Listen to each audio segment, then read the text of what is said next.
Hello and welcome back to another episode of the Solo Diaries. Today's episode is one which I've been so excited to share.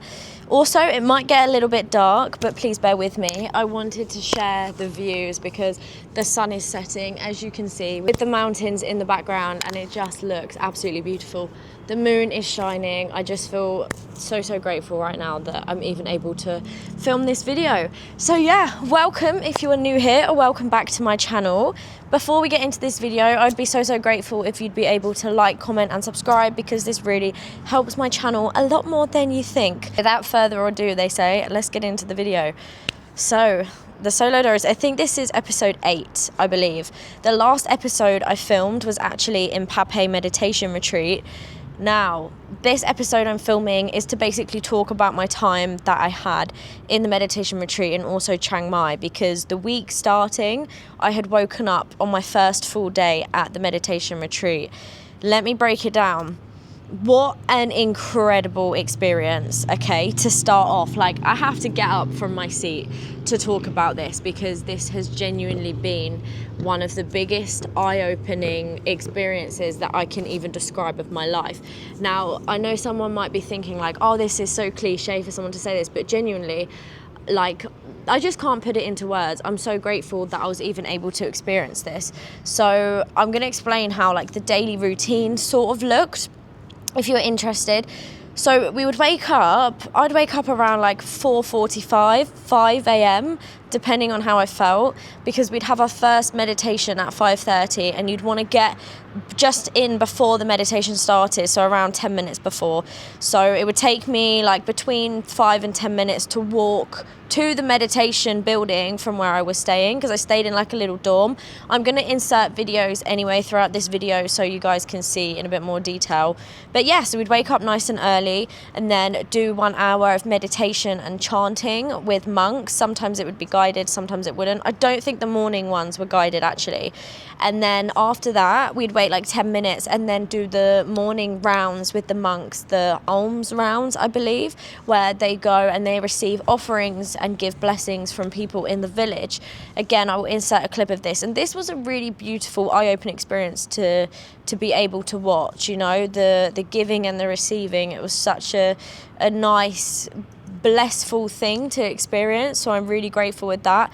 One of the trips, I think on my last day, I actually went barefoot on the whole trip, which was such a nice feeling, because I think on my second, because I was there, as I say, for like 4 days, but like 3 full days, my second alms trip was crazy, like, because I remember I took my shoes off like halfway through when I was on the walk, and going through like a jungle in Chiang Mai with no shoes, it was like crazy. It just made me connect to my inner child. Like, this whole thing made me connect to my inner child so much, and I'm so grateful for this. So yeah, we would do the meditation, do the alms rounds, and then come back, and I believe we'd have breakfast after this. It would be nice and early, and then there would be another morning meditation. Sometimes this would be a walking meditation, and sometimes it would just be like a guided meditation again with monks, and then like a Q&A session. And then after this, it would be lunch, you'd have lots of free time, and then we would have our last meditation session of the day, which would be around 5:30 p.m, I believe, and you would see the sun setting as like you're entering into the meditation zone. And of course, in the distance, you can see the mountains, because we were so far away in the mountains where the meditation retreat is based. And yeah, it was just absolutely stunning. Like, I have no words. So the main things that I want to cover in this video about this meditation retreat is the walking meditation. This was something I hadn't actually been aware of prior to this, and it's where you meditate, but you're of course walking. And one of the monks actually said about like a mantra that you can follow, which is lifting, moving and placing, and putting your feet down. And this was a really interesting concept. And at first, like before I even tried it, I was like, how can somebody meditate like whilst moving? It makes no sense. Wow, I connected with this walking meditation 10 times more than I had with other meditations. And we would do the walking meditation for like 10-15 minutes and then move on to a seated meditation. And I always found that my seated meditations would actually go 10 times better also than they would prior to not doing a walking meditation. So that was a really interesting takeaway. So yeah, you're basically meditating, focusing on your mantra, moving your feet nice and slowly, connecting with the earth, connecting with Mother Nature, and just feeling everything and really feeling what it feels like, these things on the bottom of your feet, you know, and all of your senses are being so extraordinarily heightened, and it's just a beautiful experience to experience this. And I felt so connected, and my brain wasn't wandering, which is something I do struggle with a lot when I meditate in general. So yeah, so that was a key takeaway. Another key takeaway was that spending this time, there's going to be so many different pillars I want to break down like in my brain, but it's like, where do I even start? The meditating itself, let's get into that first of all. As I say, I always struggled with like trying to clear my thoughts and have an empty mind, but I found returning from this retreat, I've been able to meditate a lot better, and especially towards the 3 days. I'm not saying it was anywhere near where I wanted it to be, like my mindfulness, but I definitely was so much more present. Like, I thought I was present prior to this. Maybe, you know, in my head, let's say, I thought I was like 60-80% present in my life.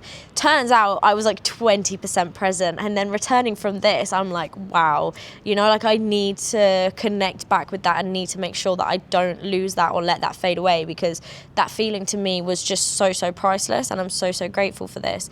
So yeah, the feeling of being present was incredible, and the meditations themselves were so good to be disciplined and be part of the routine. Now, my sleep schedule isn't amazing. 9 times out of 10 I do end up going to bed around 1 a.m, 2 a.m, because I end up working and doing things and editing so late. And it's not like I'm out partying or anything, but I don't know, I like nighttime, I've mentioned in my other videos. So pushing myself discipline wise to go to bed at a really good time. I was in bed, there's a plane, I was in bed by like 9:30 every single day. And of course, when you sleep, you get enough sleep going to bed earlier, so you're able to wake up earlier. And again, that's something which I'm incredibly grateful for, because the sleep has really helped me, and I really enjoyed waking up early because the days felt so long. So once we'd like completed all of the things that we were doing, which of course are planned for you like through the retreat, again, they're not like compulsory. It's up to you whether you want to join. You don't have to join, but I did make a conscious effort to participate in everything because of course I wanted the full experience.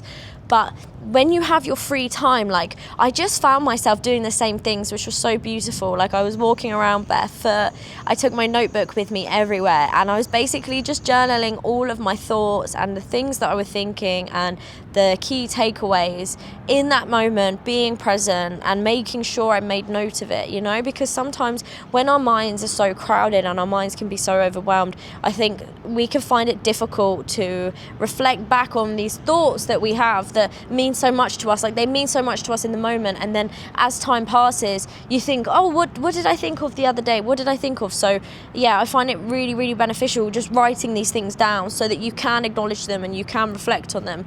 So that was also of course something which I did, and yeah, that's how I spent my free time. There was loads of dogs there, of course there's loads of people. Another main thing, how can I forget, I did also wear a silent badge, which if you know me, you know how much I talk, how much I ramble, how much I just talk about random things, right? And sometimes I can't stop talking. Like even in these videos, you hear me talking a lot and I go off on tangents. So I think that helped me so much. Like when I came back, like I didn't even want to talk again. I was like, I want to keep this silent badge on forever because this has genuinely like helped me so much.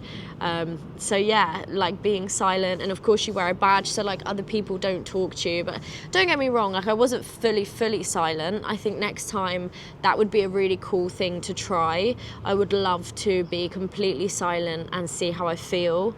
And push myself to really not talk, because even like in the evening I found myself like saying things out loud, and then I'd be like, no, I'm not silent, am I? Because I'd be like, oh, that's crazy, like if I saw something, or you know. So yeah, and like of course I had conversations with people, I met some really great people. Like it was just an incredible experience, honestly, so eye-opening. And it also, as I say, like it helped me heal my inner child, it helped me with so many things. But something else it really helped me with was like understanding But life, like, none of this is that deep. Does that make sense? Your problems, things that you think are so important to you, and don't get me wrong, they can be as important as you want them to be. But at the same time, things that maybe were bothering me or upsetting me, that I thought too much about, and I diverted my energy in the wrong places, it's made me realize a lot, where it's like, you're alive, like, you're present, you're literally living, and you're surrounded by nature, you're in Thailand. It woke me up. Genuinely, it woke me up. And I think to myself, imagine spending a week here. And I also, so that's probably what I'll do next time. I'll spend a week, maybe 2 days of complete no silence, or even 1 day, just to settle myself in. And yeah, I think, as I say, it was just a crazy thing. I turned off all of my social media, so every single thing on my phone, even my WhatsApp, for example, I put all my notifications off, so I wasn't aware of what was going on in the outside world, and I really wanted to keep it that way, because I wanted to, of course, be as present as I could and completely disassociated from my life just for a minute, to see how it felt, because it's something I've never done. And it just like reminded me of, like, oh, this is like kinda how humans are living. Do you know what I mean? And then of course it gave me like the breather. I can't really put it into words on how, like, as I spoke before, like, when you work online, it's like you're always looking at other people's lives. Oh, I have to post, I have to do this, I have to do this. Like, I never ever slow down. And being here, like, oh, ow, just bashed my head. But being here just helped me slow down so much and just appreciate life again and sit in silence. And it also made me realize, like, how much I've been using external factors to distract myself from being present without even realizing it. For example, every time I would eat my dinner, I'd be watching something on my phone. That's not being present, that's not tasting your food, like, fully enjoying it and enjoying the process of these things. There's another plane. I didn't listen to any music for 4 days, which music is something I listen to on a daily basis, like, from the minute I wake up, the minute I go to sleep, always listening to music, everything I do. To not listen to music, I thought would affect me so much, but it didn't. I realised, like, there are beautiful sounds of nature to listen to. How lucky are we? Just the sounds of everything around you and being aware of your surroundings, it just woke me up, and it made me 10 times more aware, acknowledge 10 times more of life itself, and being present, which is such a beautiful thing. And again, this was only like 3 or 4 days. Imagine spending longer there and being able to accept it. So yeah, it's just a beautiful time. I am actually going to make a video talking about the main key takeaways also, and reading, like, the snippets and things from my journal that I had wrote down, because I think that would be really beneficial maybe for other people to see the perspective of how my mind felt like during this time, because it definitely shocked me as well. I definitely faced things that I wasn't ready to face for a long time. And I'm really grateful for this, because you kind of dive into the deepest parts of your mind, I find sometimes, especially when you meditate. And as I say, I'm grateful for this, and I learned a lot from it, and it helped me do something which I haven't wanted to do for a long time, like, in my mind, face something, and I'm so proud of myself for that. So there's another plane. Where are people going today, huh? I can't believe it's dark now. And I came back to Chiang Mai after the meditation retreat, and I had a great weekend. I went to the jazz bar. Was it? No, I think Valentine's Day was the week before. Yeah, it was the week before. Yeah, I went to the jazz bar, saw my friends. Like, it was a really beautiful time. And then I guess time for a fresh week. So yeah, overall, I guess this solo diary entry is just about my time at the meditation retreat, which, as I say, was just incredible, and I'm so fortunate to have experienced this. And yeah, I'm super grateful for life at the minute. And as I said, it's finally hit me. I keep saying this every episode. How has it taken me this long to hit me that I live in Chiang Mai, that I live in Thailand? Like, how lucky am I to be able to live here? I need to embrace it every single day, because this was all I ever dreamt of. So yeah, but as I said in the last video, if you have any questions or you want to find anything out, drop me a comment and I will talk about it in my next video. But for now, I hope everybody has an amazing rest of your day. Thank you so much for watching this video. These videos are usually entries to myself and just my emotions to catch up, and at the end of the year I'm going to reflect and be like, oh okay, this is how she was thinking. But yeah, please like, comment and subscribe, and I will catch you guys in the next video. Thank you so much for watching.